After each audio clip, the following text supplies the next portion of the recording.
When you think of the scariest sharks, it's usually only three that really come to mind: the tiger shark, the bull shark, and of course, the great white. Each of these guys are well known not only for their large sizes, but also for their fearsome appearances and occasional fearsome temperament, as it is their jaws, pun intended, which are often those involved in unprovoked attacks on humans, even if shark attacks overall are quite rare. And collectively, they've together earned the informal nickname of the Big Three, with each being large-bodied, powerful apex predators that are largely found in coastal waters where human presence is fairly high. And whenever you take a dip into the ocean, it's their faces which you're usually hoping not to see under the waves. However, in some ways, we have all been lied to, as there is a far less famous shark out there that is in many ways deadlier to humans than any of the Big Three, being responsible for not only the most deaths, but also the only shark known to have caused a mass death event. And what's more is that if you were dropped into the middle of the ocean, which is one of my personal nightmares, it is actually this shark that you're most likely to run into, or rather swim into, and this would be the oceanic white-tip shark. On paper, you might not consider this species of Carcharodontis to be all that scary at first. Seeing that compared to the Big Three, it's a bit smaller, with the average adult, based on some studies, being no greater than 150 pounds or 70 kilograms, so less than the average American, while they only measure out to about 100 inches, or 3 meters. But this is just the average. They can obviously get much larger, with a record for now having measured more than 4 meters or 13 feet long. And while it wasn't weighed, it is thought to have been over 400 pounds, perhaps even considerably more. But the thing about white tips is that many people think they can even get larger than this, seeing that these catches were made close to shore, which is not the main stomping ground for these jaws. As unlike the Big Three, the oceanic whitetip, per its name, has evolved to inhabit the deep wide ocean. And when I say that, I don't mean that it lives super far down in the ocean, rather that if you find yourself in the part of the ocean with a whole lot of nothingness beneath you and around you, there's an alarming chance that one of these guys isn't too far away, with it spending most of its time patrolling the uppermost layer of our oceans within the epipelagic or sunlight zone, usually not diving beneath 150 meters or 490 feet at the maximum. And it's not just the location that will help you identify this shark, as it also has a rather striking appearance that's hard to mix up. For starters, it has a long, robust body, and then iconic fins that are rounded, white-tipped, hence the name, and far longer than what's normally seen in sharks, turning them into biological gliders of sorts that allows them to travel great distances in the open ocean, while conserving as much energy as possible, leading to excursions in which they can travel several thousand kilometers. And this adaptation has clearly served them for, well, a very long time, seeing that the earliest bones attributed to this species date all the way back to the early Miocene, which began a whopping 23 million years ago, which for comparison, our genus alone isn't even that old, let alone our species. And something else that has helped them is a feature that makes sharks the ferocious apex predators that they are, and that is, of course, their great pearly whites, which in the case of the oceanic whitetip, operates as the most horrifying pair of knife and fork you can imagine. Unlike some animals who have all the same teeth, this shark has two distinct morphs of teeth, with its upper and lower jaws having very different dentition.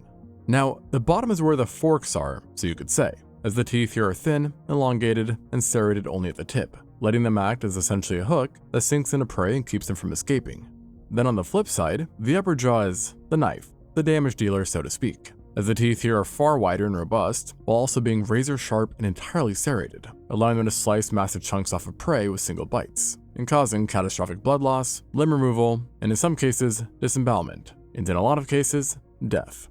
Now with this said, most of the time, prey for them consists of cephalopods like squid or various bony fish such as tuna, mackerel, mahi-mahi, and barracuda. However, because of its large expansive environment where food is not a guarantee and always changing, the whitetip is a very non-picky eater and will eat just about anything given the chance, which has led to it developing an opportunistic, rather aggressive behavior, which has, unsurprisingly, brought it into conflict with humans over the years, and thus making it one of the more deadly sharks. The thing is though, we don't exactly know how many deaths a shark is really responsible for, as it's mostly involved with incidents that happen far out at sea, such as shipwrecks or plane crashes, and thus making documentation rather difficult. But one thing is for sure, which is that since the ancient times till today, there have been plenty and plenty of shipwrecks, with one study even estimating the number to be over 3 freaking million. And so this history has led to it often being referred to as the shipwreck shark, as it was known to prey upon the dead and the living of sunken vessels, and was often reported in historical texts as being the shark most likely to follow any given ship in the ocean, something that was only exemplified by the fact that at the time, it was this shark that is actually considered to be the most abundant large predator on the entire planet, and of course one of the most aggressive sharks. And as Jacques Cousteau, an oceanographer who is literally credited with inventing modern scuba diving, so elegantly put it, it is this species that is the most dangerous of all sharks. Which is perhaps not a stretch to say, considering that the white tip has been involved in the most deadliest singular shark attacks in human history. And the most famous example of this has to do with the sinking of the USS Indianapolis. A heavy cruiser, which is fun, perhaps not so fun fact, was also the ship that delivered the atomic bomb from the US to the Tinian Island during World War II. And it was actually this very mission that would come to haunt it, as the mission itself was treated with top secrecy. And on the 30th of July 1945, the ship was struck by 2 torpedoes launched from a Japanese submarine after it had delivered the bomb. And these torpedoes caused massive damage and ultimately sank the ship, killing about 300, while the remaining 890 were then sent straight into the ocean. And the problem here, beyond being stranded in the ocean, was that given the secrecy of the mission, the US would not learn of the boat's fate for days, resulting in the survivors living in constant hell day and night. As along with sun exposure, dehydration, and starvation, they also had to deal with sharks, something the survivors described as far more terrifying than the Japanese. And when I say sharks, I really mean to emphasize the plural part, as it's believed that hundreds of oceanic white tips and tiger sharks descended upon the wreckage. Now at first, they fed mainly on the supplies and already dead victims, but then they eventually turned on living as well, resulting in a horrifying feeding frenzy that lasted for days. And accounts of the event are brutal, with reports stating that there was a constant cacophony of screaming men day and night while the sharks attacked, usually removing their legs or disemboweling them, leading to the waters around the stranded sailors turning red. And though, like I said, tiger sharks were present, it is believed that the vast majority of the attacks on living came from the white tips, not the tiger sharks, who while usually hunt alone, in this case it all congregated together for a blowout of death and misery.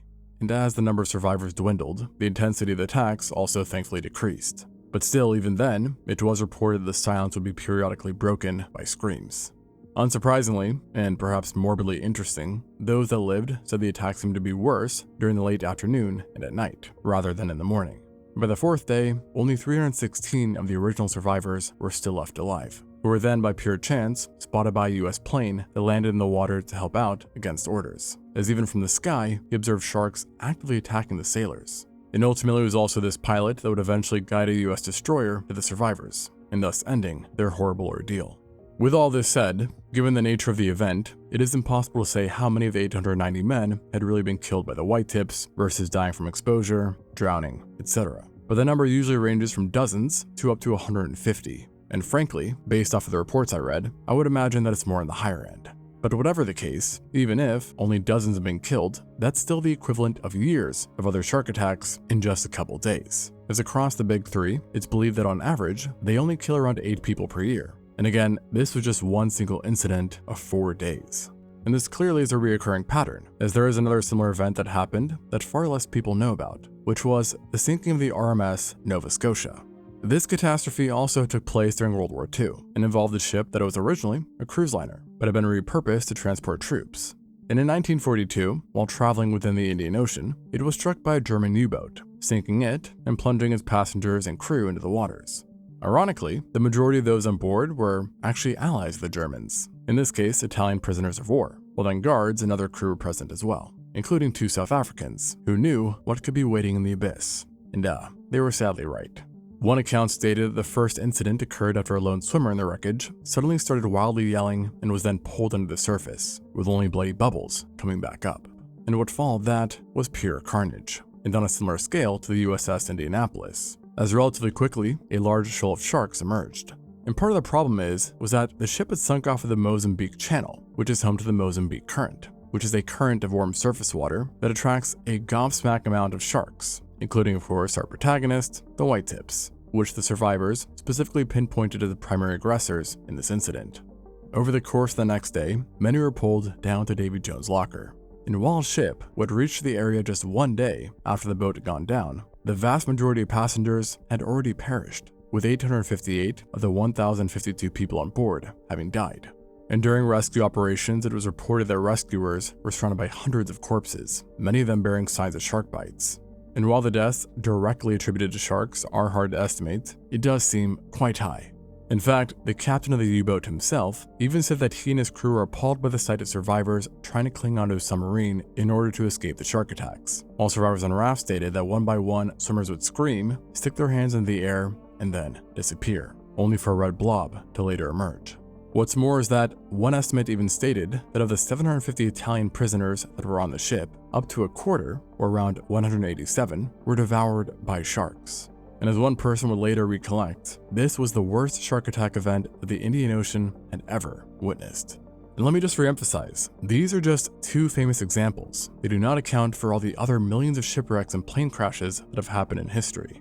But here is the interesting thing. If those exact events happen again today, or any other ship or plane wreck for that matter, the amount of human deaths would probably be lower. And that's because the white tip has been decimated by human activities since the 1950s, being one of the most affected sharks. As while it could once have numbered in the millions upon millions, it's believed that up to 95%, even maybe more, of the global population has vanished since the 50s, with both accidental catching, as well as purposeful catching for its sought-after long fins, being the main reason, with the species now being considered critically endangered. And to some this could seem like it's good news, and if you're in a shipwreck, I suppose it would be, since your chance of survival would probably go up. But overall, the decimation of the white tip, reputation and history or not, is actually a bad thing for humans overall, as besides the food and resources that it can provide, the white tip, given its once abundant numbers and large range, was also a huge part in maintaining the open ocean's environment, keeping certain prey from overpopulation, while also maintaining the number of small to medium-sized predators that existed as well. And so, as they continue to dwindle, this balance they upheld is being pushed more and more to the precipice, and can lead to problems for humans far greater than the odd shark attack here or there, which is thankfully why there are recovery programs and organizations pushing to save them. But only time will tell if it's enough to save this mighty predator, a mighty predator that has navigated the Earth's water for millions upon millions of years. Thanks for watching, and until next time.